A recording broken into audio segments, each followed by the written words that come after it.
তো দর্শক মণ্ডলী আসসালামু আলাইকুম, আপনাদের স্বাগত জানাচ্ছি নতুন একটি ভিডিওতে। সকালবেলা আমরা আসছি আপনাদের এই যে স্বাগত জানাতে। হ্যাঁ, কি হলো? ভাঙে না আসলে এটা আমাদের বাগান না, আমাদের পাশে একটা বাগান। এটা পরিদর্শন করতে আসছি আমরা, বাগানের কি অবস্থা শেষ পর্যন্ত কি অবস্থায় আছে সেটা আপনাদের পর্যবেক্ষণ করার জন্য আমি আপনাদের দেখানোর জন্য আমি এখানে আসছি। দেখেন, আসলে এটা হলো বাড়িপুর বাগান। দেখেন, বাগানে গুটি হয়ে গেছে। দেখেন, এই যে গুটি হয়ে গেছে। দেখেন, এই দেখেন। তো বাগান আমি আসছি, আরফিনও আসছে। দেখেন, আরফিন আসছে। তো আসলে বাগান গুটি দেখানোটা উদ্দেশ্য মেন নয়। আরেকজন প্রশ্ন করছে যে আসলে আমি একটা নতুন বাগান করতে চাই, তো কি ধরনের জমিটা নিচু, সেক্ষেত্রে আমি কি বাগান করব। তো আসলে আমি সাজেস্ট করব যে বিষয়টা, সেটা হলো যে নিচু জমিতে আসলে বাড়িফোর বাগান করা ঠিক হবে না। কারণ হলো বাড়িফোর আমটা একটু লেটে ওঠে। লেটে ওঠার কারণে আম যখন লেটে উঠবে তখন বর্ষা কিন্তু পানি হয়, প্রচুর পরিমাণ পানি হয়। আপনারা জানেন আমাদের যে সিজনাল যে বর্ষার এই সময় তো পানি হলে পানি অনেক সময় নিচু জমিতে পানি জমে যায়। এই পানি যদি জমে যায় তাহলে কিন্তু আপনার আমের কিন্তু প্রচুর সমস্যা হয়, আম নষ্ট হয়ে যায়, পাকে ফাটে যায়। তো এই ক্ষেত্রে যেটা করণীয় সেটা হলো যে পাকা আম বা এই ধরনের আমের যেন নষ্ট যেন না হয়, সেক্ষেত্রে সেটা করতে হবে। যেটা হলো রূপালি আম লাগাতে হবে, বা যে জাতগুলো আগে ওঠে সেই জাতগুলো আপনার আগে লাগাতে হবে। এক্ষেত্রে আপনার ব্যানানা ম্যাঙ্গো লাগাতে পারেন। ব্যানানা ম্যাঙ্গো লাগালে আপনার যে সুবিধাটা হবে সেটা হলো যে ব্যানানা ম্যাঙ্গো কিন্তু আগে উঠে যায়। এটা আগে উঠলে এই আমের সুবিধাটা হলো, এটাই সুবিধা যে তাড়াতাড়ি ওঠে, আপনার বর্ষাটা পাবে না। আপনার আম বর্ষা যদি না পায় তাহলে আপনার লস হবে না, আম নষ্ট হবে না। এই জন্য আপনার নিচু জমি যেগুলো, সেগুলো আমের জাত নির্বাচন করবেন যেগুলো আগে ওঠে, একটু বাজারে আগে ওঠে। যেগুলো আগে উঠলে আপনার এটাই সুবিধা, বর্ষার পানিটা আপনার গাছের গোড়ায় ধরবে না, আর গাছের গোড়ায় ধরলেও কোনো সমস্যা হবে না। এই হলো ঘটনাটা।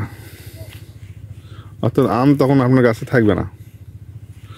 তো এই হলো ঘটনাটা। এই বিষয়টা আপনাদের অবগত করার জন্যই আমি বিশেষ করে এই ভিডিওটা নির্মাণ করছি। তো আসলে আমটা কিন্তু যেহেতু বাণিজ্যিক, সেহেতু আমাদের সার্বিক বিষয়গুলো লক্ষ্য রাখে আমাদের বাগান করতে হবে। আপনি যদি একটা উন্নত জাতের আম লাগালেন, ওখানে মনে করেন যে গৌরমতি লাগালেন, গৌরমতি অথবা কাটিমন লাগালেন, কাটিমন ভালো আম, এটা আপনার আসলে তো 12 মাসে হয়। তো সেক্ষেত্রে আপনি লাগালেন, লাগার পর দেখা গেল যে জাতটা আপনি লেট করে দিলেন, যখন সিজনের আম নিলেন না, পরের আম নিলেন। পরের আমে তখন তো আপনার জমিতে পানি ধরে থাকবে, তখন তো আম নষ্ট হয়ে যাবে আপনার। তখন আপনি লসে পড়ে যাবেন, আমটা নষ্ট হয়ে যাবে আপনার। তো এই জন্যে আপনার জাত নির্বাচন করে জমি অনুযায়ী লাগাতে হবে। যদি উঁচু জমি হয় তাহলে আপনার উন্নত জাতগুলো লাগালে আপনার সমস্যা হবে না, যেহেতু আপনার উঁচু জমিতে বর্ষার পানিটা ধরে না, পানিটা নেমে যায়, সেহেতু আপনার সমস্যা হবে না। আর যেহেতু নিচু জমি, সেহেতু আপনার বর্ষার পানি ধরলে আপনার সমস্যা। উন্নত জাত লাগানো, আপনার যে লেট ভ্যারাইটিগুলো লাগালে ঝামেলা হয়ে যাবে। তো এই জন্যে বাড়িফোর আমটাও কিন্তু একটু লেট ভ্যারাইটির মধ্যে। আর রূপালীর প্রায় 1 মাস পরে পর্যন্ত আপনার হারভেস্ট করা যায়। অনেক ক্ষেত্রে দেখা যায় আগেও পাকে, কিন্তু আগে পাকলেও কিন্তু ওটা এক্সেপশনাল, মানে খুব রিয়ার ঘটনা। মানে আপনার সমস্যা যদি না হয়, আমের বিভিন্ন আবহাওয়াজনিত সমস্যা যদি না হয়, তাহলে আপনার আমটা পরেই পাকে। তো এই বিষয়গুলো মাথায় রেখে আপনার কাজ করতে হবে। তো এই হলো ঘটনা, আপনার এই বিষয়টা খেয়াল রাখবেন। আর আম লাগার সময় অবশ্যই বেড করবেন, যাতে করে পানিটা যেন নিষ্কাশনের ব্যবস্থা থাকে। ড্রেনেজ সিস্টেমগুলো সবসময় বহাল রাখবেন। ড্রেন যেন নিচের দিকে, পানি যেদিকে নিষ্কাশন করা যায় সেদিকে করে রাখবেন, যাতে করে পানি হওয়া মাত্রই যেন পানি নিচের দিকে নেমে চলে যায়। এটা হলো আমের একটা পূর্ব শর্ত। পানিতে সেচ, খরা মৌসুমে পানি সেচ দেওয়ার ব্যবস্থা যেন থাকে। পানি সেচ দিলে যেন পানি সেরকমভাবে পানি সেচও যেন দেওয়া যায়। পানি সেচ দিলে সুবিধা হলো যে আম আপনার ভালো হয়। আমের অনেক গাছে গুটি করে নি, অনেক গাছে গুটি করছে। এই যে দেখে, এই জারগুলো, এই যে এটা একটা ফাটছে গুটি, এই যে দেখেন। আর ম্যাক্সিমাম গাছে গুটি করেনি, যে এটা একটু ইয়ে করছে। ম্যাক্সিমাম গাছই, ম্যাক্সিমাম পাতার ডগায় কিন্তু ইয়া করেনি,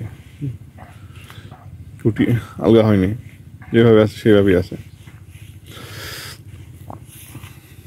দেখেন গাছের চেহারা আলহামদুলিল্লাহ আছে, খুব সুন্দর আছে চেহারা।